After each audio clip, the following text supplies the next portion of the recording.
know I did. I just want to make sure.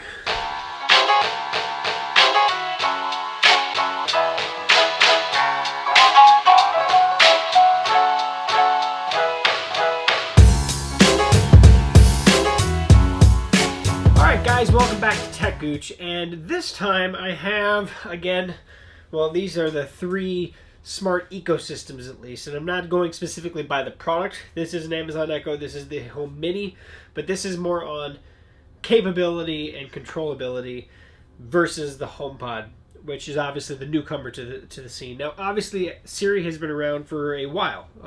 Obviously, before these two actually had their products of their own through the iPhone. However, now that it actually has a place in the home with its own device, does it make sense for people that are replacing Smart, or maybe this is your first home assistant? Does it replace these products?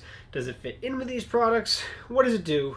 And ultimately, that's going to be a decision based on your home and your appliances and whatever you're trying to control. Now, I have here one of the Philips Hue lights. And essentially what I'm going to try to demonstrate a little bit is you can control a lot of things out there with all three of these guys. And they're very, very similar in how they're structured and how they actually integrate. However, there's no doubt that Amazon's product and Google's product control a lot more of things on the market today.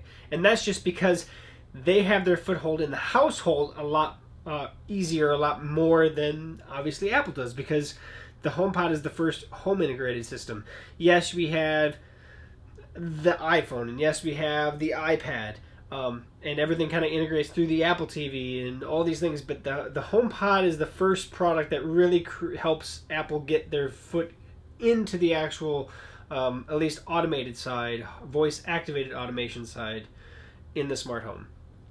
And it does it very well. One of the things that maybe sets it apart a little bit differently than some of the other products out there is that you just let it roll off your tongue. You don't say, hey Siri, wait, and then talk. Don't worry about it. You just roll it off your tongue. It's not like, Alexa, turn on Brian's light.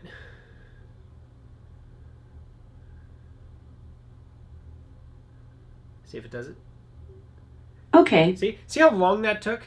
And that's because I let it roll off the tongue so much that it had to send stuff off to a server to say, hey, what am I supposed to do? Oh, I'm supposed to turn on the light. Now, sometimes Alexa's faster, and sometimes she's not. However, hey Siri, turn off Brian's light. Done. And it's just good to go. Google actually is pretty good at this as well. Hey Google, turn on Brian's light. Okay, turning Brian's light on. Now this is the Home Mini, so it's not going to be near as loud as these two. Here's another difference between it, is they all say something different every time you do this. Hey Google, turn off Brian's light. Okay, turning off Brian's light. Now, Google will always say that same thing. Okay, turning this on. Okay, turning this off. Or if you have more than one device, so like when I say living room, it'll say, okay, turning on 2 devices. Okay, turning off 2 devices. Now, this is something that we're getting picky about, but that gets annoying after a while. I honestly have to say about it, it gets annoying after a while. It's not normal. And people wouldn't say that. Every time you do the same task, you don't say the same thing over and over again. Now, of course, Amazon's product does the same thing. They say the same thing. Alexa, turn on Brian's light.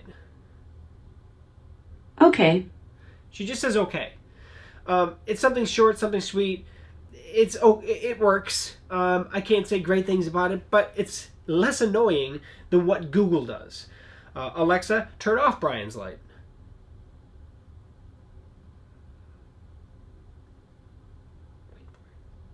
Okay. So you can see the lag, and that's because there's less being done on device than there is, especially with the HomePod. HomePod is the fastest of all three of them, in my opinion so far, from the things that it can control. Now, of course, this comes down to, can it control it?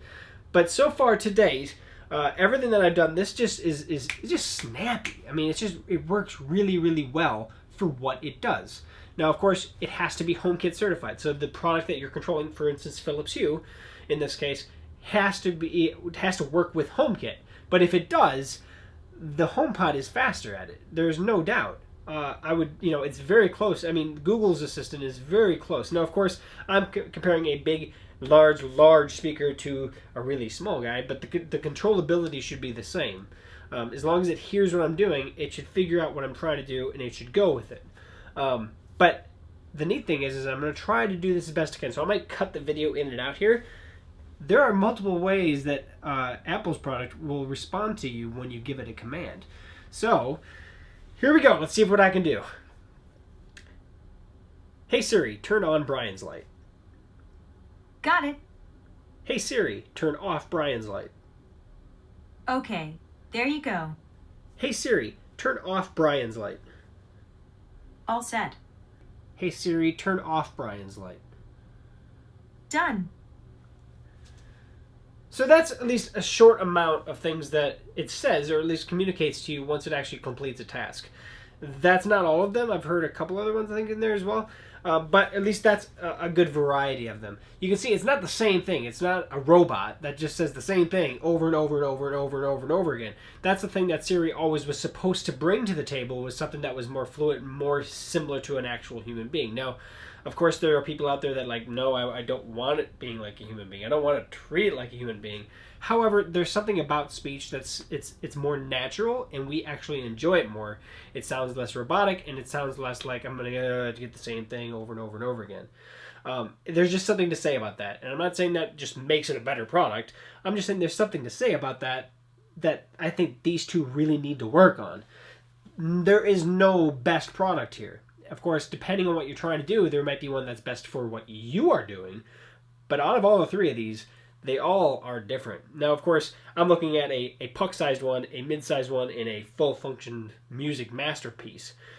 There is no doubt, even if I put the Home Max, which is their big speaker, versus, in this case, you're going to have to go to off-brand. You're going to have to go to the Sonos One, which is definitely the best Alexa integrated one, versus the HomePod. Which one sounds the best? There's no doubt in my mind. The HomePod wins on all of them. It is the best sounding smart speaker on the market. And if anybody second guesses that, you're kidding yourself. I'm not trying to be an Apple fanboy here, but that one sounds amazing. It really does. And that's why it's sitting in my living room now as my main smart assistant. Now, I have the helpful benefit that because I have an iPhone and because I had Alexa, all of my smart products that I purchased, my two requirements were it had to be HomeKit certified and it had to be Alexa enabled. Sorry. So that said, it fit, the HomePod fits into my house very, very well. But if you have products out there that aren't or AppleKit or certified or HomeKit certified at all, then this speaker really doesn't make as much sense to you. I'm also kind of coming off of, I'm not set on one specific music service. So while I did Amazon's unlimited service for a while, because I got 4 months for free, or not for free, but for 99 cents when they were running a deal, then it's not a big deal for me to switch back over to Apple Music, because I've used Apple Music before. So there's not one service that that music service, that's the only music service that I'll use. I only use Spotify. I don't want anything else. And that's fine. If you're like that, then just don't look at the HomePod, because it can't do Spotify natively. Now, can you play Spotify through it? Yes, you can. It is AirPlay certified, so that if you want to play any music service, as long as you use your iPhone or your iPad, you can actually send audio directly over to the Apple product, to the HomePod itself. Now, you can do that actually with other third-party devices that can do AirPlay. But built in, if you want to control music with your voice, you're going to have to use Amazon services. Okay, so now we're going to talk a little bit about other things that smart assistants can do that you may or may not use, but it is actually helpful, especially in my case. I think it's very helpful for my children. If they're working on a project and they don't know how to spell a specific word, I can ask these assistants to do that for me. I don't have to be there and tell my kid verbatim exactly what to put down. Or if I'm not there and they can just ask something really quick. Now, I'm fine with helping my kids out. I do it constantly, spell words for them. But if I'm not there, at least there's something there that they can actually talk to make sure that what they're putting down is actually correct. They can double check their math. Now, I am a parent that makes sure that my kids do not ask these assistants to do math for them. They have to do it themselves before they can ask any of these assistants on how to do that problem. So that said, I do recommend my kids to double check themselves. It's a great way to double check your arithmetic real quick, because you can use these and they can do simple math things. Like, hey Google, what's 25 times 5? The answer is 125. So quiet. Little guy, so quiet. Alexa, what's 25 times 5? 25 multiplied by 5 is 125. Hey Siri, what's 25 times 5? 25 times 5 is 125. So, they're very similar in how they work. Obviously, they're going to word it a little bit differently in how they actually talk back to you. But that's just the case of anything. They're 3 different assistants and 3 different services. However, here's kind of something that's interesting, because here's a big lacking point for the HomePod is its integration into finding things for you. For instance, I'm actually currently, not reading. I like listening to audiobooks. I'm listening to the audiobook by Carl Sagan on the movie, or his book Contact, which, you know what? I said that's why I did this, but I chose a certain movie while I was testing these out. But hey Google, what's the movie Contact about? Here's the synopsis of Contact. In this Zemeckis directed Hey Google, adaptation of stop. the Carl- So she'll look it up and she'll tell you exactly what's going on about that movie. Alexa, what's the movie Contact about? Contact is a 1997 drama Alexa, starring Jodie Foster. stop. All right, so they tell you the information about the movie. Hey Siri, what's the movie Contact about? Sorry, I don't see any movies matching Contact playing nearby. No. There's a lot of simple research things that the smart assistants should be able to go online, find the information, and read back to you. This is a simple thing that's off IMDb or Wikipedia or something, and the HomePod just can't do it. Apple, you need to get your stuff in gear if you really want to call this a smart speaker.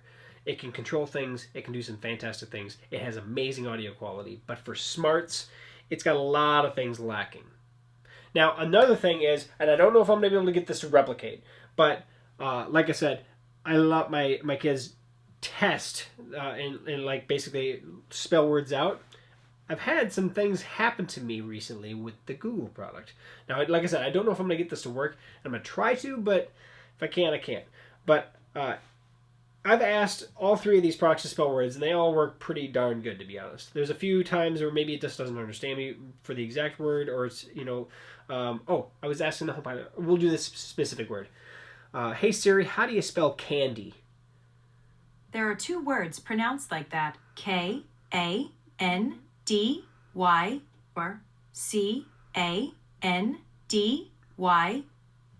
Now, there's one thing that I'm going to take to note to this. She doesn't actually pronounce the word for you that you're trying to actually spell out. So you're assuming that she knows what you said, which is something to bring up. Alexa, how do you spell the word candy? Candy is spelled Candy. So it read back to me the word that I wanted to spell, and then it spelled it for me. Hey Google, how do you spell the word candy? The word candy is spelled THEWORD CANDY.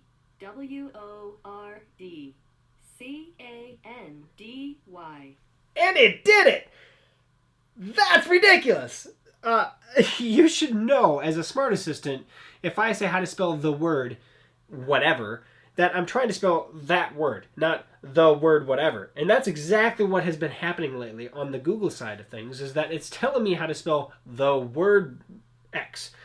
It doesn't work all the time like that. Sometimes it'll actually just spell the word. But if you say, hey Google, spell this word, that's fine. But if you say spell the word something, it spells out THEWORD and then whatever the word But is. if you spell the word, something is spelled THIS. W-O-R-D. T-H-A-T. That's so funny. It's hey Google, stop. That's I think you got something wrong with your algorithm, Google, because that's messed up. I mean, it shouldn't do that. I understand that I can just change how I talk, but these are supposed to be fluent language items where I can just talk like I normally would talk without reading, like the old in the car, take me to this place like a robot would, right? I have to say it in this order exactly like the same way every time. It shouldn't operate like that. And I understand that all of these have their faults. But that's a simple fault. I don't understand why it does that. And I apologize that it's not very loud. It's actually at its max volume, or at least I thought it was. We'll try it again. Come on. God, I hate the touch interface on this thing. Oh no, now it is. Ha ha ha. Hey Google, spell the word candy. Candy is spelled C-A-N-D-Y. See, now it does it fine. But before, it was doing the word candy. I don't understand it. It's something that shouldn't ever happen. But yeah. I apologize for how quiet that was before. I really did think that it was actually set on max. I double checked it twice and it said it was on max for some reason. Either way. But, that said, they're pretty awesome products, to be honest. And of course, they're only going to get better because hardware side, everything that we're talking about in this specific discussion is based solely on software. And software is updatable. So these guys will definitely all get smarter, as they have on your smartphone and everything else as well. It's just the one big thing that is lacking behind is one of the first ones that were out there through a company that makes some fantastic products. And they, to be honest, some of the best software. And the assistant that's coming out of that company is the one that's lagging behind everybody else. Now, I understand that Apple doesn't like releasing more capability with their assistant until it's polished and ready to go. And that's typical, right? That's typical for Apple. However, how long does it take to get it polished and ready to go when you're falling so far behind the competition? Because them putting it out there without it being polished means that us as basically beta testers are polishing it for them. So get on the game, Apple. That is messed up that you're so far behind in a lot of ways to your competition, but in other ways you're so far advanced. So it's kind of weird on that. Next thing I want to talk about is music playback. And I understand that these two are lacking in terms of their musical capabilities within built-in. However, they can do a lot of things. They both have ways of connecting them to another audio source that you can actually just control them with this. But there is something, I'm not going to play music today, but there is something about being able to search for a song, not knowing the song title, not knowing exactly what it is. So this is one that I actually just found recently because I was trying to do certain things.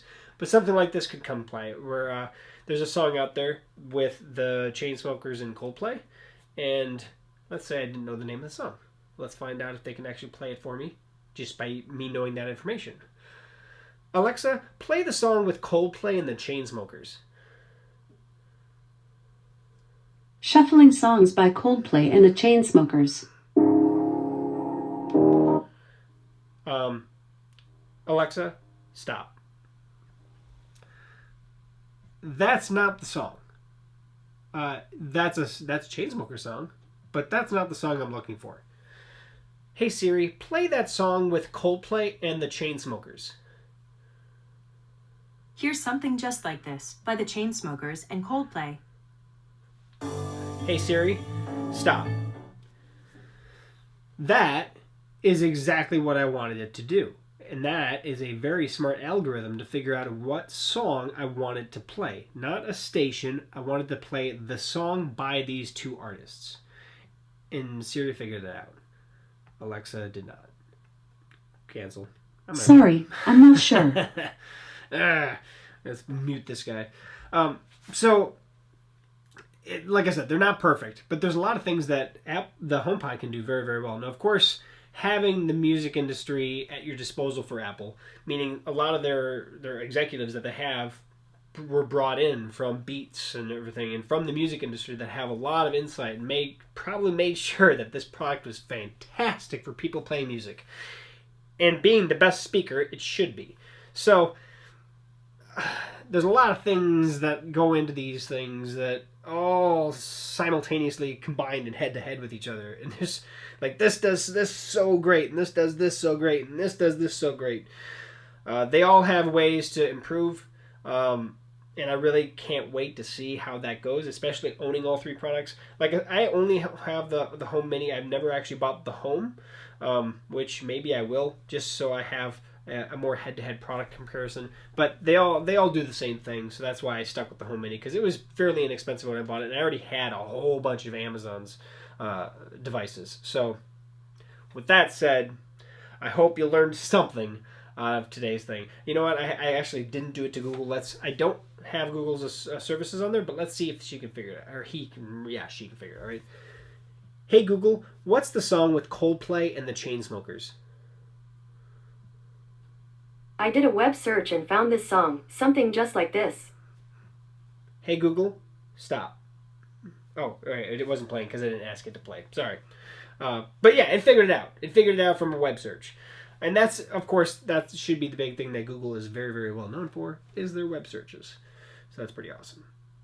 Well, I hope you learned something, because that was my goal. I don't know if it helped you any better if you're actually looking at which one to purchase, but if you're looking for them to control your smart home, just make sure that whatever products you have, they'll tell you exactly what they control. On the box, to be honest.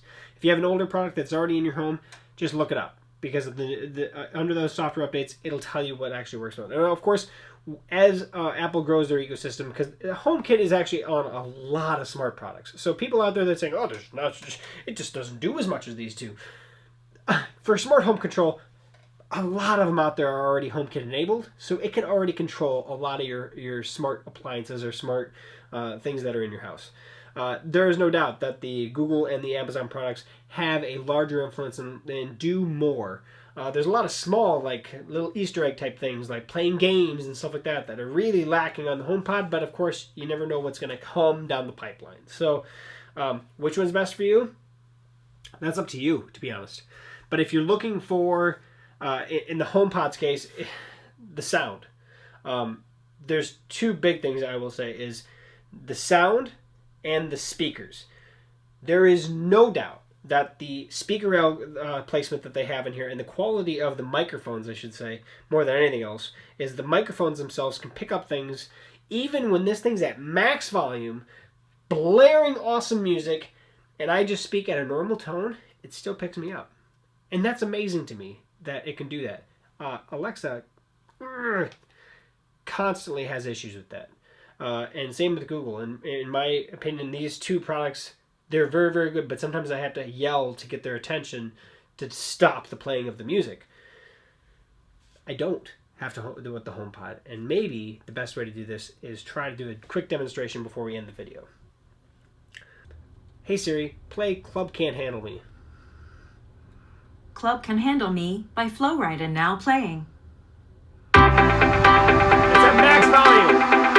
Hey Siri, stop.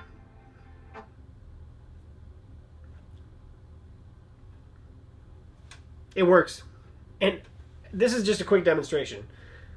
In my actual living room, where I actually play music, I don't usually blare it at max volume, but I've never had a issue getting it to stop, or just doing something while it's doing the song. So, thanks for watching.